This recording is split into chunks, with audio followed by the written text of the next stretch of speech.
Shalom semua. Banyak yang bertanya, bolehkah orang Kristen berutang? Sebelumnya, mungkin ada dari kita yang sering mendengar penawaran yang sedang marak akhir-akhir ini di berbagai situs pinjaman online. Dan kira-kira bunyinya seperti ini nih. Dengan pinjaman online, semua kebutuhan mendesak Anda dapat dengan mudah dan cepat teratasi. Pengajuan mudah, persyaratan gampang, dan yang paling penting pencairan yang cepat. Karena mudah dan cepat, akhirnya banyak orang jadi tertarik untuk meminjam uang. Padahal, tidak jarang kita mendengar masalah dan isu negatif karena pinjaman online tersebut. Namun sebetulnya, apa kata Alkitab tentang konsep berutang ini? Roma 13 ayat 8 dipahami oleh sebagian orang Kristen untuk tidak boleh berutang sama sekali. Namun, Alkitab penuntun hidup berkelimpahan menjelaskan bagus sekali bahwa orang percaya boleh meminjam untuk keperluan yang serius. Tapi, jangan berutang untuk hal-hal yang tidak perlu, apalagi menunjukkan sikap tidak mau melunasi utang. Karena artinya, kita tidak menunjukkan kasih kepada Tuhan dan sesama. Justru, orang yang mengasihi sesama akan mengembalikan uang yang dipinjamnya itu. Dalam Mazmur 37 ayat 21 dikatakan, orang fasik meminjam tanpa ada niat untuk membayar balik. Sedangkan orang benar digambarkan sebagai orang yang pemurah dalam memberi pinjaman.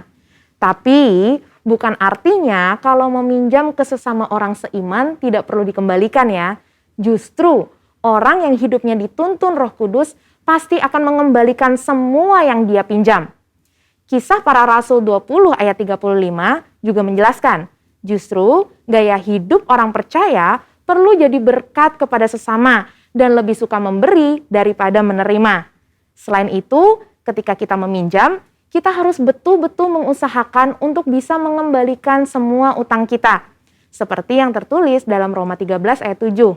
Sehingga kita sungguh menghidupi gaya hidup yang berintegritas seperti yang Tuhan inginkan. Jadi, setelah kita memahami ayat-ayat di atas, apakah kita boleh berutang? Jawabannya adalah yang pertama, boleh, asal berkomitmen dan harus bisa melunasinya. FPSB Indonesia merekomendasikan pembayaran utang tiap bulannya maksimum 35% dari pemasukan per bulan.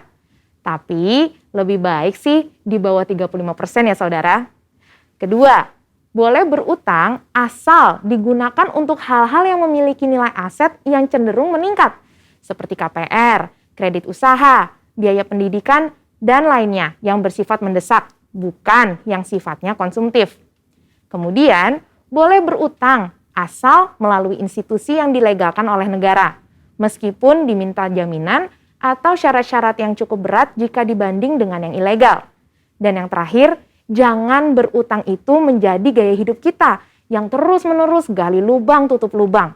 Kita harus percaya bahwa Allah kita mampu untuk mencukupkan kebutuhan kita seperti dalam Matius 6 ayat 31 sampai 33. Saudara, untuk penjelasan lebih lengkapnya dari tim teologi kami, silahkan untuk buka link yang ada di atas atau scan QR Code yang tersedia. Salam integritas, Tuhan Yesus memberkati.